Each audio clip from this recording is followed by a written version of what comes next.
할렐루야. 오늘도 이게 수요 예배를 맞아서 또 말씀과 기도가 있는 이 예배 자리에 나오신 여러분 한 분을 주의 환영하고 축복합니다. 오늘도 하나님의 오늘 우리가 여호수아 제 5번째 시대 가나안 정복 시대라는 말씀으로 오늘 함께 나눠보려고 하는데요. 여러분은 이스라엘 역사를 몇 시대로 나눠본다 그랬죠? 10가지 시대로 나눠본다 그랬어요. 그래서 그 10가지 시대를 중심으로 해서 양쪽에 성문서나 예언서들이 따라오는 거거든요. 그래서 우리가 성경을 읽을 때 이 10가지 시대가 되는 역사서 중심으로 성경을 읽으면 훨씬 성경을 이해하는 데 도움이 될 수 있죠. 그래서 저희는 수요 예배 때마다 이런 좀 더 여러분이 성경을 이해하기 쉽고 또 성경을 읽는 데 도움이 되고자 이 역사서 중심으로 10시대를 지금 살펴보고 있습니다. 그래서 간략하게 우리가 지금까지 한번 살펴본 걸 보면 첫 번째 시대는 뭐냐면 인류 역사 시대죠. 인류가 어떻게 시작되었는가라고 하는 인류 역사 시작 시대가 1세대 이야기입니다. 창세기 초반에 나오는. 그 다음에 두 번째 시대가 누구냐면 이스라엘 역사의 시작이죠. 그래서 아브라함으로 시작된 하나님의 이스라엘 역사가 어떻게 시작되었는가라는 이야기가 나오고, 그 다음에 3시대가 이제 출애굽기로 넘어가면서 노예 시대, 이스라엘 백성들이 애굽 땅에서 노예 생활하는 430년간의 노예 시대를 이야기해주고, 그 다음에 네 번째 시대가 뭐냐면 그 애굽에서 탈출하여 그들이 40년 동안 광야 생활했던 시대를 광야 시대라고 우리가 지금까지 쭉 살펴봐서 출애굽기, 레위기, 민수기, 신명기 이 네 권의 책이 포함된 시대가 바로 이 광야 시대라고 했습니다. 그런데 하나님께서 인류 역사 시대를 마무리하고 이스라엘 역사를 시작할 때 그 시작한 의미가 뭐냐면 하나님 나라 만들기예요. 즉 하나님이 온 인류를 창조하셨지만 그 온 인류가 타락을 해서 하나님을 등지고 죄를 짓는 그런 인류가 되다 보니 하나님이 너무 속상해서 안 되겠구나, 하나님이 왕인 나라, 하나님이 다스리는 나라 샘플로 만들어서 그 나라를 통해서 온 인류가 다시 구원받아 내게로 돌아오는 그런 구원의 계획을 갖고 하나님이 하나님 나라 만들기 위해서 아브라함을 통해서 이스라엘이라고 하는 나라를 만들어내셨죠. 그래서 온 인류를 하나님 나라 만들기 위한 계획을 출발하신 겁니다. 그러기 위해서는 여러분 나라를 만들기 위해서는 세 가지가 필요하다고 그랬잖아요. 그래서 첫 번째 노예 시대 때 뭐냐면 하나님 나라 백성 만드는 일을 하신 거예요. 430년 동안 이스라엘 백성들을, 그래서 장정만 60만 명이나 되는 적지 않은 하나님의 나라의 백성을 만들었죠. 그리고는 광야 시대 때 그 이스라엘 백성들이 지켜야 될 율법, 주권을 하나님이 시내산에서 주신 거 아닙니까? 이제 너희는 구별된 하나님의 백성인데 이 하나님의 백성으로서 어떻게 살아가야 되는지, 세상 사람들처럼 세상의 논리나 세상의 이치로 살아가는 것이 아니라 하나님의 말씀대로 살아가는 그것이 하나님 나라 백성임을 가르쳐주기 위해서 율법을 주어지는 삶이 광야 시대였습니다. 그러면서 오늘 5번째 시대가 우리가 잘 알다시피 여호수아를 통해서 가나안 땅에 들어가는 가나안 정복 시대죠. 이 가나안 정복 시대는 말 그대로 땅을 만드는 거예요. 하나님의 영토를 만드는, 하나님 나라 영토를 만드는 하나님 나라 만들기 계획 안에 있는 시대가 바로 가나안 정복 시대입니다. 그래서 모세의 뒤를 이어서 이스라엘의 지도자가 됐던 여호수아가 이제 이스라엘 백성을 이끌고 가나안 땅에 들어가서 그 7 족속을 싸워 승리하면서 12지파에게 땅을 분배한 후에 이제 마지막으로 고별 설교를 하며 죽음으로 마치는 이야기가 여호수아의 전반적인 내용의 이야기죠. 여러분, 특히 여호수아는 이 역사서 중에 이 구약의 역사서가 모두 17권이거든요. 그 중에 초기 5권이 모세오경입니다. 그리고 모세오경과 그 다음에 12권의 역사서가 시작할 때 첫 번째 역사책이 바로 이 여호수아인데요, 어떻게 보면 모세오경은 방황의 역사였습니다. 돌아다니는 역사였어요. 우리가 알다시피 아브라함도 막 돌아다녔죠. 이스라엘 백성도 애굽 땅에서 돌아다녔죠. 광야를 헤맸죠. 어떻게 보면 모세오경의 이스라엘 역사는 방황의 역사였어요. 그런데 여호수아서부터는 뭐냐면 이스라엘 역사가 정착의 역사입니다. 그래서 여호수아부터 에스라까지 이스라엘 백성은 가나안 땅이라고 하는 한 곳에만 머물려서 하나님의 나라를 이루어가거든요. 그래서 방황의 역사를 끝내고, 즉 모세오경을 끝내고 새로운 역사를 이어가는 그 다리 역할을 하는 책이 바로 이 여호수아라고 볼 수가 있겠습니다. 그래서 이 여호수아의 주제이자 핵심은 무엇이냐? 다름이 아니라 가나안 땅을 정복하고 가나안 전쟁에서 승리하는 힘이 어디 있느냐? 하나님께 있다는 것을 보여주는 책이 바로 이 여호수아입니다. 비록 모세의 뒤를 이어서 여호수아가 이스라엘의 지도자가 되었지만 결코 여호수아의 힘으로 또는 백성들의 숫자로 가나안 땅을 정복하고 전쟁에서 승리하는 것이 아니라 전적인 하나님의 은혜요 역사에 있다는 것을 보여주는 것이 바로 여호수아의 핵심의 내용이죠. 그래서 모든 전쟁도 보면 하나님이 계획하시고 또 하나님이 방법을 짜시고 또 하나님의 때에 구체적인 과정을 통해서 그 전쟁에 승리하는 것을 우리가 볼 수가 있죠. 그리고 이 책의 제목이자 지도자가 누구예요? 여호수아라는 이름 아닙니까? 이 여호수아라고 하는 이 이름의 의미가 뭐냐면 여호와가 구원이시다라는 의미예요. 바로 그것이 여호수아가 말하려고 하는 가장 중요한 핵심이자 주제를 바로 이야기해주고 있는 거죠. 바로 우리가 가나안 땅에 정착하고 전쟁에 승리할 수 있는 원동력, 힘은 어디 있느냐? 온전한 구원이신 하나님께 있다는 것을 보여주는 책이 바로 여호수아라고 할 수가 있겠습니다. 여러분, 여호수아라는 사람 여러분 많이 들어봤잖아요. 여호수아는 누구냐면 성경에 보니까 눈의 아들이라고 그래요. 이 아버지가 눈이에요. 그리고 에브라임 지파의 사람이죠. 그리고 그는 원래 노예 출신이었던 것 같아요. 그런데 민족 대이동을 겪으면서 그가 모세의 시종을 들게 됩니다. 즉 모세의 비서로 발탁이 돼서 40년간 모세를 곁에서 섬기는 그런 역할을 했던 게 바로 이 여호수아였어요. 그래서 시내산의 말씀을 얻으러 갈 때도 함께 동반했던 사람이 바로 이 여호수아였습니다. 그리고는 아말렉 전쟁에서 군사를 이끌었던 지휘자가 바로 이 여호수아이기도 했죠. 그리고 우리가 잘 알다시피 그 가데스 바네아에서 12명의 정탐꾼의 이야기 속에서 하나님 앞에 불신앙의 반역을 이루었던 그때에 믿음을 가지고 가나안 땅에 들어갈 수 있다라고 담대하게 선포했던 두 사람 중에 한 사람이 바로 여호수아였습니다. 갈렙과 여호수아만이 가나안 땅에 들어갈 수 있다, 하나님이 주신 땅이니까 우리 들어갈 수 있다라고 믿음으로 고백했던 게 여호수아와 갈렙이었다는 것을 알 수가 있죠. 어떻게 보면 바로 이 여호수아는 초기 때부터 하나님을 향한 믿음을 가졌던 신실한 믿음의 사람이었다는 걸 알 수가 있어요. 그러니까 그를 모세의 뒤를 이어서 이스라엘 백성의 지도자로 삼았었겠죠. 자, 그러면서 이 여호수아의 큰 구조를 보면 제가 그림을 이렇게 표를 만들어 봤는데요.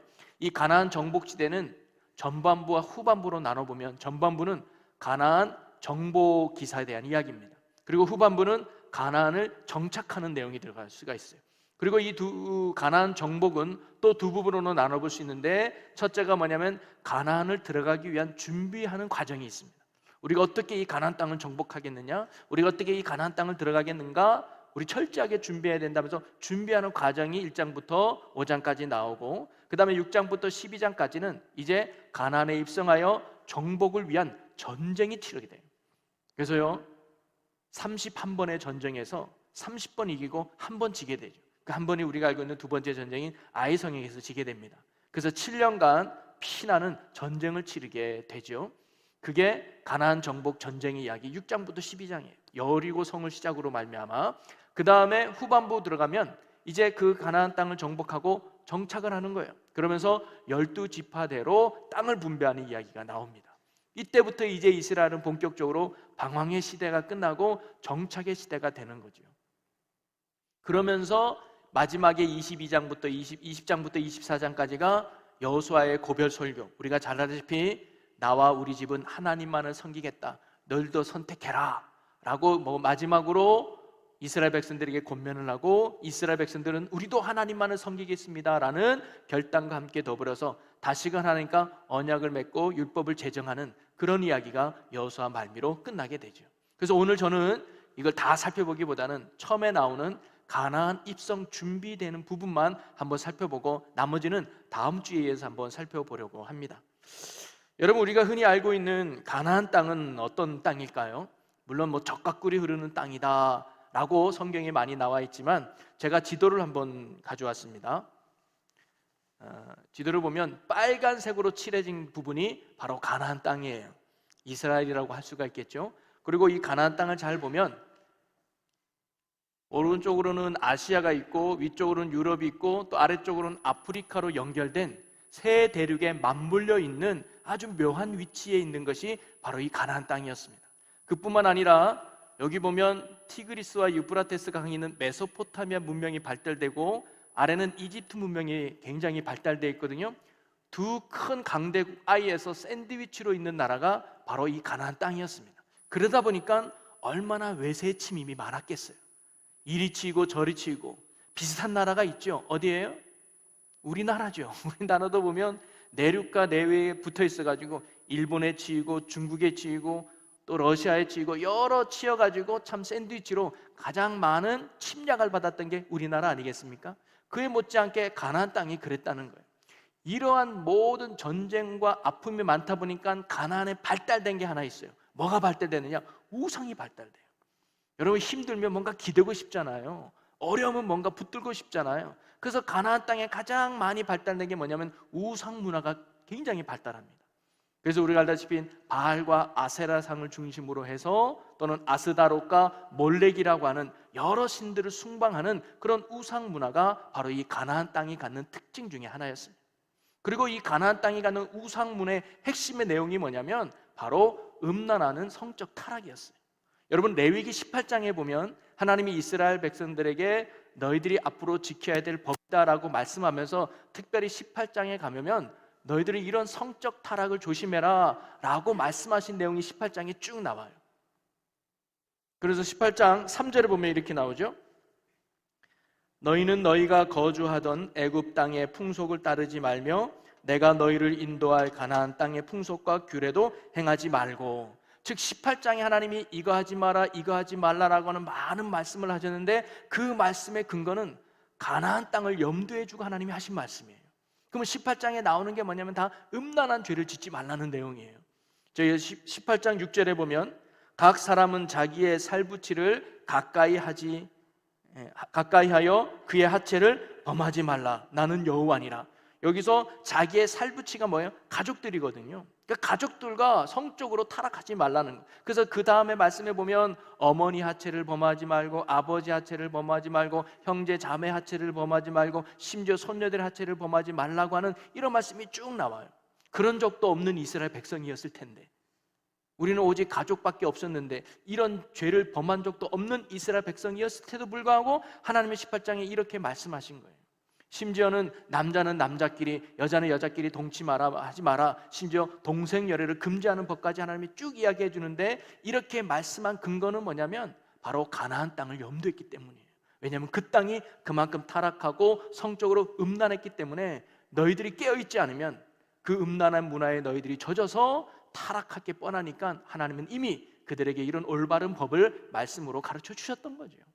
그리고 레위기 18장 21절에 보면 너는 결탄코 자녀를 몰렉에게 주어 불로 통과하게 함으로 내 하나님의 이름을 욕되게 하지 말라. 나는 여호와니라.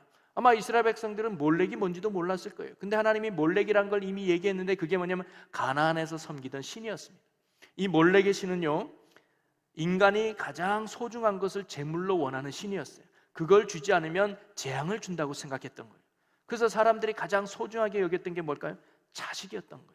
그래서 내 자녀들을 몰렉의 제물로 바치는 이런 끔찍한 우상 문화가 있었던 것이 바로 가나안 땅이었습니다. 그만큼 허접하고 타락한 문화가 바로 가나안의 문화였던 것이죠. 하나님은 바로 그 땅을 하나님의 백성인 이스라엘 통해서 심판하시고 그리고 청소하기를 원했던 거예요. 자, 그런데 이렇게 타락한 가나안 문화 땅에 이스라엘 백성이 들어가려고 했을 때 하나님의 마음이 어땠을까요? 그 더러운 문화 가운데 거룩한 하나님의 순결한 꽃을 피우기를 원했을 텐데 지금 이대로의 이스라엘 백성을 가지고는 결코 꽃을 피울 수 없다라고 생각하지 않았을까요? 이스라엘 백성들이 철저하게 준비되지 않으면 이스라엘 백성은 반드시 가나안 땅에 들어가면 그들의 동화될 것이다. 그들의 문화에 빠져들 것이다. 그들의 유혹에 넘어갈 것이다. 그래서 하나님의 백성의 전체성도 잃어버리고 하나님 나라의 거룩함도 상실하여 오히려 그들과 못지않은 타락한 민족으로 변질되게 뻔했다는 거죠. 그래서 하나님은 광야 생활을 통해서 철저하게 이스라엘 백성들을 준비시키기를 원했던 거예요.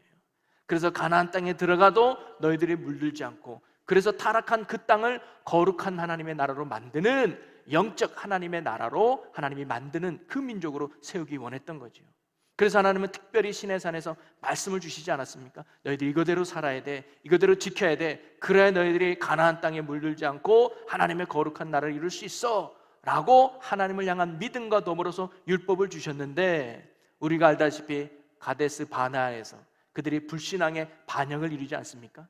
그런 믿음과 그런 마음과 그런 모습으로는 결코 가나안 땅에 들어가 봤자 그들이 타락할 건 뻔했던 거예요. 그래서 출애굽기 1세대들은 가나안 땅에 들어갈 자격을 박탈하고 말았죠. 그리고는 2세대들에게 기대를 걸면서 다시 한번 그들에게 영적 재무장을 시키는 게 바로 신명기 말씀입니다. 너희들은 아버지의 실수를 동일하게 하지 말아라. 다시금 하나님의 말씀이 너희에게 주어져서 하나님이 너희를 백성 삼았으니 가나안 땅에 들어가서 이 말씀을 지켜서 가나안 땅의 모든 악한 것들을 면하고 모든 우상의 문화를 내쫓고 그 땅을 거룩한 나라 만들어서 하나님의 살아계심을 보여주는 하나님 나라 백성이 될 것을 바로 이스라엘 백성들에게 말씀하셨던 거죠. 그것이 이스라엘 백성을 부른 목적이기도 합니다.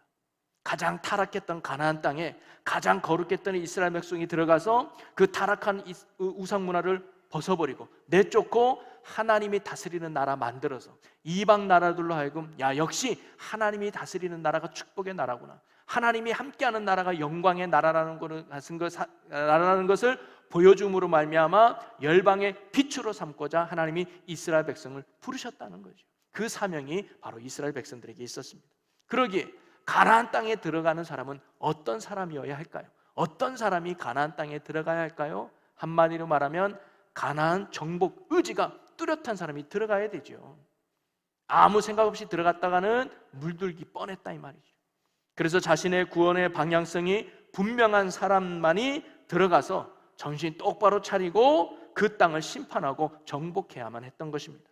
어설프면 동화되고 유혹되기 뻔했기 때문이죠. 그래서 내가 누구인지를 분명하게 알아야지만 가나안 땅에 들어갈 수 있었어요. 그래서 끊임없이 하나님은 광야 생활을 통해서 니들이 누구인지를 잊지 마라, 바로 하나님의 백성이고 하나님이 함께할 때 너희들이 영광의 삶을 살아간다는, 잊어서는 안 된다라고 하는 구원의 방향성과 적재성을 끊임없이 하나님이 이스라엘 백성들에게 이야기했던 거죠. 여러분, 지금 시대도 어떻게 보면 만만치가 않습니다. 아무 생각 없이 어설프게 살다가는 세상에 물들기에 아주 좋은 세상에 우리가 살고 있죠.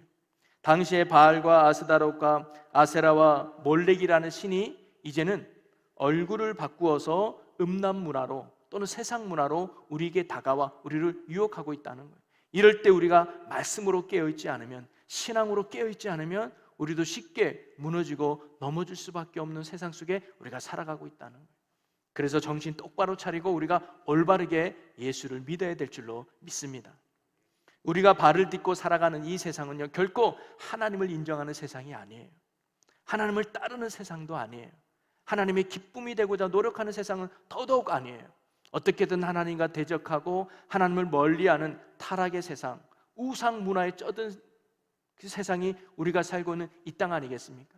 그러기에 우리가 이 땅에서 이 세상에 물들지 않기 위해서, 또는 더 나아가 이 악하고 타락한 이 세상을 하나님의 나라 만드는 사명이 오늘 구원받은 저와 여러분에게 있는 줄로 믿으시기를 바랍니다. 그냥 나만 예수 잘 믿고 조용히 있다가 천국 가는 게 하나님이 우리를 구원해 준 뜻이 아니라, 내가 이제 구원받았다면, 내가 이제 거룩한 하나님의 자녀가 돼서 하나님과 함께하는 삶을 산다면 이제 그 하나님을 알지 못하는 이 세상 속에, 하나님을 부정하는 이 세상 속에 하나님의 위대함을 드러내는, 그래서 그들의 타락한 거짓 문화를 쫓아내고 하나님이 다스리는 거룩한 나라를 이루어가는 그 사명이 오늘 저와 여러분에게 있는 줄로 믿으시기를 바랍니다. 여러분, 부흥이란 게 뭘까요?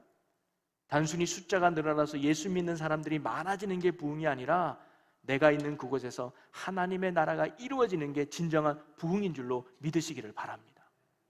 그래서 하나님의 이름이 드러나고 하나님의 뜻이 이루어지고 하나님의 나라가 실현되는 게 바로 부흥이라는 거죠.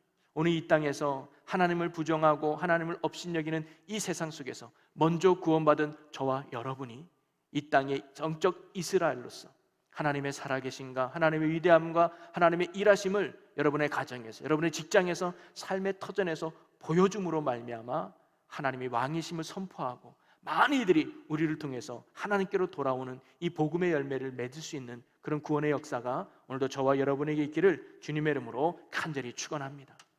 그러면서 이 여호수아는 우리가 이러한 타락하고 우상이 물든 이 가나안 땅에서 어떻게 하면 우리가 승리하며 하나님의 위대함을 드러낼 수 있을까라고 하는 그 원리, 그 본질을 가르쳐 주는 게 바로 여호수아예요.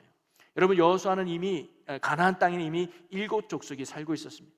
제가 잠깐 그림을 보면 7 족속이 분포되어 있는 그 지형들을 이제 했죠. 그래서 요단 동편에는 아모리 족속이 있었지만 이미 아모리 족속은 차지해서 그 땅을 이스라엘 백성이 차지하고 있었어요. 그러나 진짜 아모리 족속은 바로 이 요단 서편에 그 자리, 가나안 땅에 자리 잡고 있었어요. 그 7 족속은 싸움을 잘하는 족속이었어요. 그런데 이 이스라엘 백성들이 이런 7 족속과 싸워서 이길 수 있었다? 그거는 상식적으로 불가능한 일이었어요. 자, 그러면 싸움에 능한 7 족속을 이스라엘 백성들이 어떻게 이길 수 있었을까? 여러분, 아까도 말했지만 이리 치고 저리 치니까 나름대로 가나안 족속들도 싸움에 능한 민족이었거든요. 근데 이스라엘 백성이 어떻게 이길 수 있었을까? 다름이 아니라 전쟁은 하나님께 속한 것임을 말해주고 있는 거예요. 즉, 이스라엘 백성은 하나님을 믿고 하나님의 말씀에 순종만 하면 하나님이 싸워주신다는 거예요. 하나님이 이기게 하신다는 거예요. 하나님이 승리케 하신다는 것을 보여준다는 거죠. 우리가 싸우려고 하면 지고 불가능한 일이지만 하나님께 맡기고 우리는 그 하나님 앞에 날마다 거룩하게 세워지고 그 하나님을 믿고 말씀 앞에 순종하며 살아가면 하나님이 오늘도 일하시고 하나님이 승리케 하시고 역사에 주신다는 거예요. 그럴 때 우리는 이 땅을 하나님의 나라의 땅으로 이룰 수 있고 성취할 수 있다는 사실을 오늘 여호수아가 우리에게 가르쳐주고 있습니다. 마찬가지로 우리가 이 땅에서 하나님의 위대함을 드러내고 하나님의 살아계심을 나타내는 건 내 능력에 있는 게 아니에요. 내가 성경을 얼마나 많이 알고 있고 내가 세상적인 지위를 얼마나 가져서 이들에게 가느냐, 내 능력에 있는 것이 아니라 오늘도 하나님 앞에 거룩하게 세워진 우리의 모습 속에서 하나님을 믿고 그 말씀 앞에 순종하는 이런 믿음의 삶을 살아갈 때 하나님이 여러분에 있는 가정에서, 여러분이 있는 삶의 위치에서 하나님의 역사와 하나님의 구원과 하나님의 승리를 맛보게 하실 줄로 믿으시기를 바랍니다. 그러면서 여리고성을, 가나안 땅을 입성하기 위해서 준비하는 과정에 이제 5장까지 말씀인데 그 5장 속에서 몇 가지의 이야기를 한번 살펴보고자 하는데요. 하나님께서 가나안 땅을 입성하기 위해서 준비하면서 먼저 첫째는 하나님께서 여호수아에게 주신 말씀이 있습니다. 여호수아에게 말씀하셨어요. 그게 1장 1절에서 9절, 오늘 우리가 읽은 본문 말씀의 내용이죠. 한마디로 말하면 뭐냐면 두려워하지 말라는 거예요. 왜 두려워하지 말라고 했을까요? 자, 2절 말씀에 보면 주는 그 땅으로 너희들은 가라, 자손에게 주신 그 땅으로 가라. 3절에도 보면 네가 밟는 곳을 내가 너희에게 주었다라고 말하고 5절 말씀에는 모세와 함께 했던 것처럼 내가 너를 떠나지 아니하고 버리지 않겠다. 그 다음에 6절 말씀에도 그들에게 주리라 한 땅을 내가 이 백성에게 차지하게 하리라 라고 말했어요.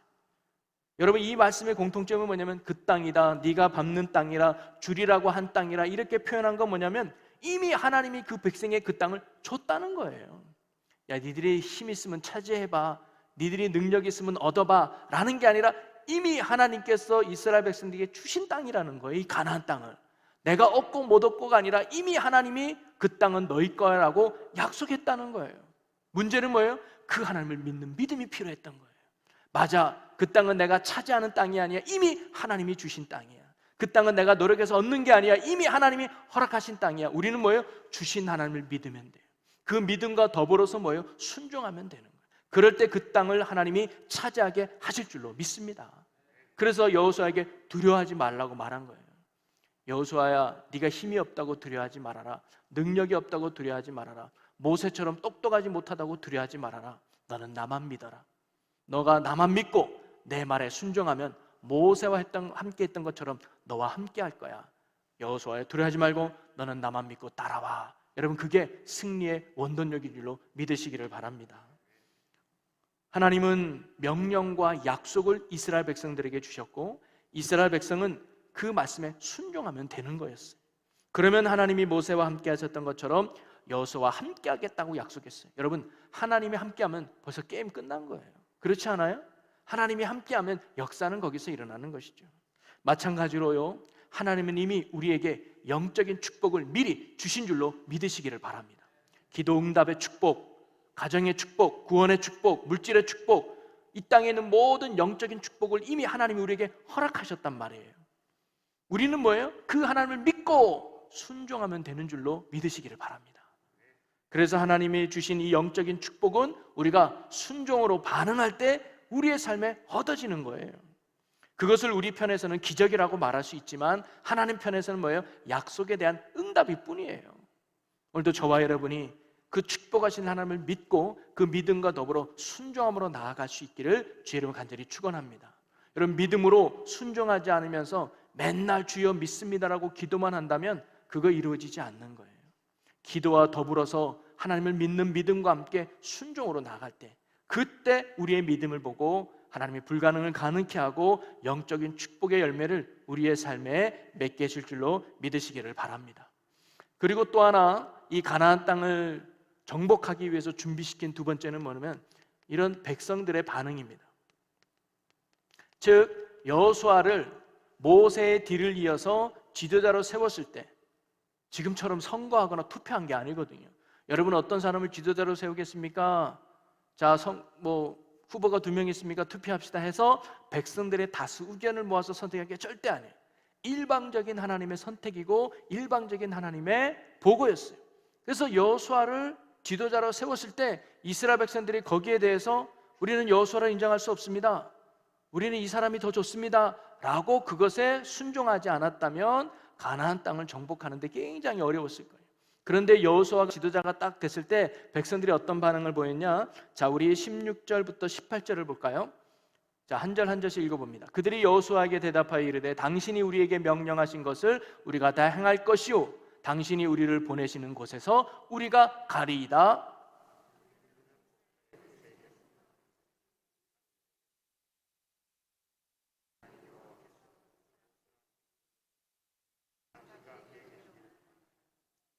같이 읽어봅니다. 누구든지 당신의 명령을 거역하며 당신의 말씀을 순종하지 아니하는 자는 죽임을 당하리니 오직 강하고 담대하소서. 아멘. 여러분, 이 여호수아가 이스라엘 백성을 이끌고 가나안 땅을 정복하기 위해서 담대하게 나아갔던 이유는 물론 하나님의 말씀도 있었죠. 두려워하지 마라, 내가 너와 함께한다 라는 하나님의 말씀도 있었지만 부족한 여호수아를 지도자로 인정하며 당신이 어디로 가든 우리가 따르겠습니다, 당신이 무슨 말씀을 하든 우리가 순종하겠습니다, 하나님이 당신과도 함께하기를 바랍니다라고 하는 여호수아를 인정해주는 백성들의 그 인정함이 있었기에 여호수아가 힘을 얻어서 이스라엘 백성을 이끌고 가나안 땅을 정복할 수 있었다는 거예요. 바로 이것은 질서를 이루시는 하나님 앞에 순종하는 이스라엘 백성의 모습을 볼 수가 있습니다. 여러분, 교회 안에도 어떤 보면 영적인 질서가 있지 않습니까?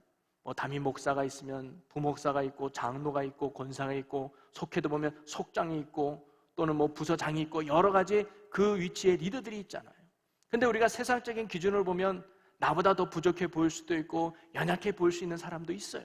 그래서 때로는 인정하지 못하는 모습도 우리 가운데 꿈틀댈 수 있습니다. 그러나 우리 공동체가 하나님이 일하시는 공동체가 되고 하나님이 함께하는 믿음의 공동체가 되기 위해서는 하나님이 허락한 그 영적 권위를 인정하는 그 믿음의 모습이 우리에게 필요하다는 거죠.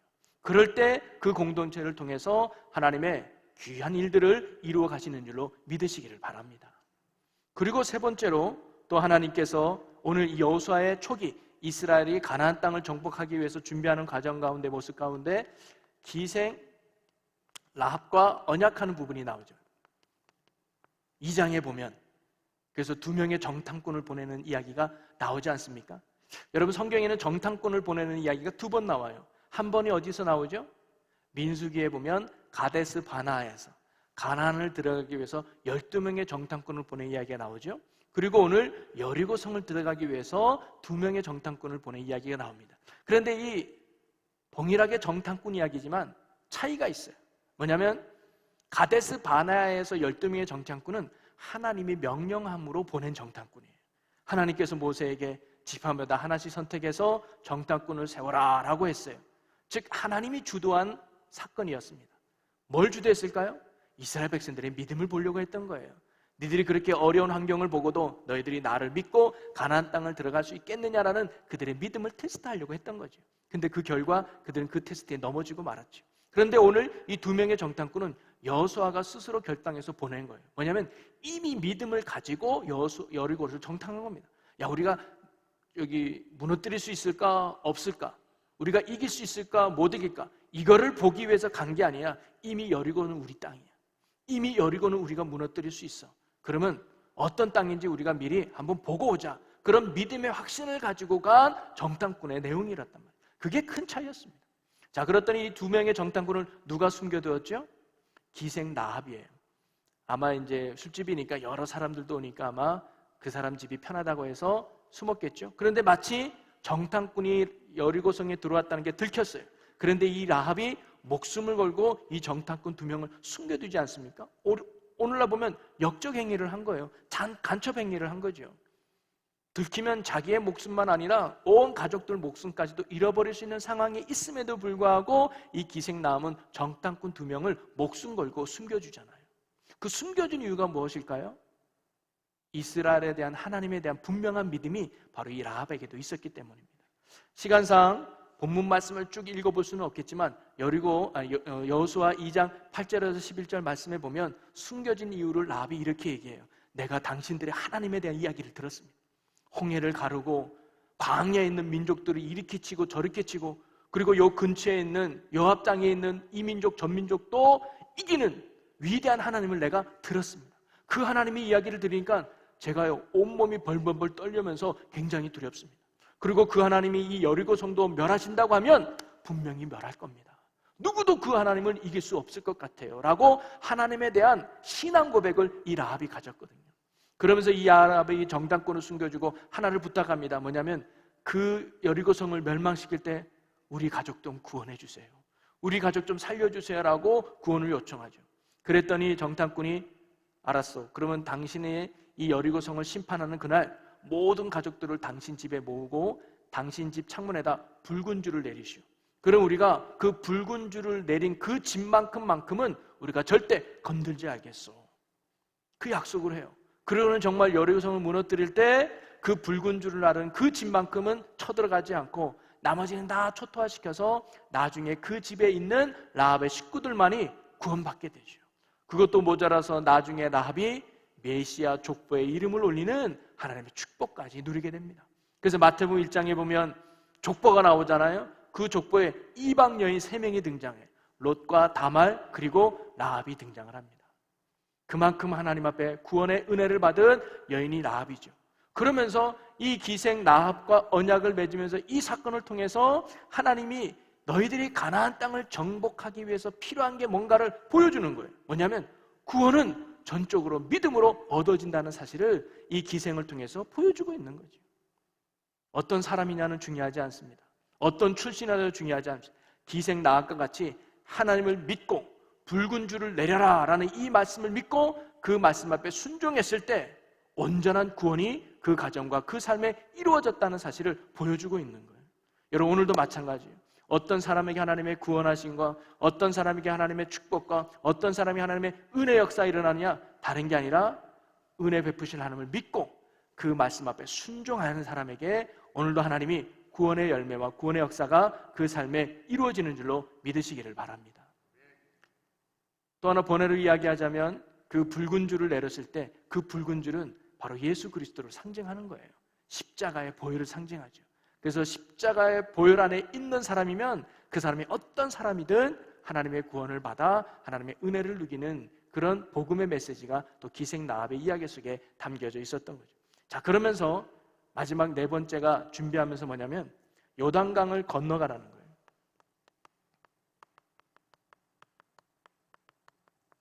자, 이제 하나님께서 3장에 가서 이제 너희들이 요단강을 건너가라 그래요. 요단 동편에서 이제 가나안 정복을 안 하면 요단강을 넘어가야 돼요. 요단강은 갈릴리에서 사해까지 흐르는 긴 강을 요단강인데 그 강을 건너가야 돼요. 평상시에는 그 강이 굉장히 시냇물처럼 굉장히 좀 좁고 그렇게 크지 않습니다. 그런데 이때 즉 이스라엘 백성들이 건너야 할 땅 그 시기에는 곡식을 거두는 만수기였기 때문에 요단강이 굉장히 범람한 때였어요. 폭이 굉장히 크고 물살도 굉장히 센 그때였단 말이죠. 그러니까 그 길을 건너가야 한다는 것이 이스라엘 백성들의 사실 엄두가 나지 않았어요. 다리가 있는 것도 아니고 배가 있는 것도 아니고 뗏목이 있는 것도 아니에요. 과거에 생각이 난 거예요. 야, 홍해 바다 같은 두려움이 이스라엘 백성들에게도 엄습했죠. 야, 건너라는데 이제 이 강을 어떻게 건너가지? 이 강만 건너면 이제 가나안 땅일 것 같긴 한데 이 범람에서 이렇게 흐르는 강을 어떻게 건너지? 꼭 이때 건너야 되나? 하나님은 왜 좀 몇 달 있다가 좀 시간이 지나서 이 물줄기가 좀 잔잔해지거나 또는 깊이가 좀 얕아졌을 때 그때 건너러 가면 좋을 텐데 왜 오늘 이때 해필 건너라고 해서 우리의 마음을 이렇게 힘들게 할까라고 이스라엘 백성들이 생각했을지도 모르겠죠. 그때 하나님은 이스라엘 백성들에게 4가지를 말씀하셨습니다. 사실 그들이 듣고 싶었던 말은 실질적인 방법 아니었을까요? 얘들아, 뗏목은 이렇게 만들어라, 배는 이렇게 만들어라, 아니면 요 시간대에 가라, 아니면 어느 위치로 가라, 거기가 물이 제일 낮으니까 그쪽으로 건너가면 너희들 잘 건널 수 있을 거야 하면서 실제적인 방법을 이스라엘 백성이 원했을지도 모르겠는데 하나님이 말씀하신 것은 그들이 듣기에는 엉뚱한 말씀을 하십니다. 그 4가지의 말씀이 뭔지를 마지막으로 한번 살펴보려고 하는데요, 요단강을 건너라고 했을 때 첫째는 뭐냐면 너희들이 가나안을 얻기 위해서 최선을 다할 것을 하나님이 요구하는 거예요. 그래서 3장 1절에 보면 또 여호수아가 아침에 일찍 일어나 그와 모든 이스라엘 자손과 더불어 시딤에서 떠나 요단에 이르러 건너가기 전에 거기서 유숙하니라. 이 여호수아는요, 언제나 아침 일찍 일어나서 본인이 해야 할 일에 대해서 철저하게 준비했다는 사실을 알 수가 있습니다. 여러분, 하나님이 너희들이 이 땅을 이미 차지했어, 너희 땅은 저 땅은 들어갈 거야, 그래놓고 여호수아가 맞아, 이제 저 땅은 하나님이 허락한 땅이니까 이제 우리 거야 하면서 망고 땡하고 아무것도 준비하지 않고 쉬고 있었냐? 그렇지 않았다는 거예요. 주시는 것은 하나님의 몫이고 오늘 내가 할 일이 무엇인가를 알고 철저하게 내가 준비해야 될 것은 최선을 다해서 준비했던 모습이 바로 여호수아와 이스라엘 백성들의 모습이고 그걸 하나님이 원했던 거죠. 여러분, 우리도요, 하나님 앞에 정말 쓰임받고 싶고 하나님의 놀라운 역사를 우리의 삶에 누리기 원한다면 우리도요, 내가 할 일에 대해서 철저하게 준비하고 애써야 될 줄로 믿으시기를 바랍니다. 이 세상에 정말 무서운 사람이 있다면 그는 내가 준비할 모든 것들을 철저하게 준비해 놓고 모든 것들이 준비되지 않은 것처럼 철저하게 하나님께 매달려서 기도하는 사람이 정말 무서운 사람이에요. 그런 사람은 우리가 이길 수 없는 거죠. 근데 가장 연약하고 우스운 사람은 누구냐? 아무것도 준비하지 않고 노력하지 않고 큰 소리만 치는 사람, 그리고 기도도 하지 않는 사람, 그런 사람이 가장 어리석은 사람일 수 있죠. 그래서 스펄전 목사님의 이 말은 제가 참 좋아합니다. 그분이 그래요.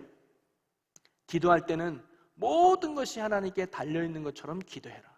그러나 준비할 때는 모든 것이 나에게 달려있는 것처럼 준비해라. 결과는 하나님의 몫이다. 지금 이스라엘 백성이 그런 거예요. 물론 저 땅은 하나님이 차지하게 해주실 거야. 물론 저 땅은 하나님이 우리에게 주실 거야. 그렇다고 우리가 다 손 놓고 놀고 있는 것이 아니라 그럼 우리가 준비해야 될 게 뭐가 있어? 우리가 해야 될 게 뭐가 있어? 아침 일찍 일어나서 그 일에 최선을 다하는 신실한 모습이 바로 하나님이 이스라엘 백성들에게 원했던 모습이었죠.